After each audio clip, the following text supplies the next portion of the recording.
నీ లక్ష్యం నీకే తెలియకపోతే నీవే నీ కాలాన్ని కోల్పోతావు. నిజంగా నీ గమ్యం ఏమిటి అనే ప్రశ్న నీకు ఏదైనా జవాబిస్తుంది. నిన్ను నువ్వు ప్రశ్నించుకో.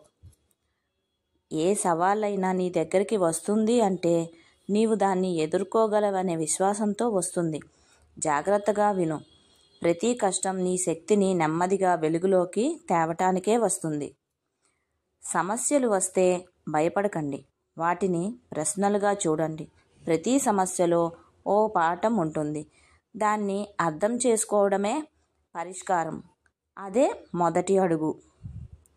ప్రతి సమస్యకి పరిష్కారం ఉంటుందంటూ నిన్ను నువ్వు నమ్ముకుంటే నీ వెనక మద్దతుగా నిలబడే వాళ్ళు కూడా కనిపిస్తారు. నిజంగా నీ బలం సహాయం అడగడంలోనే ఉంది.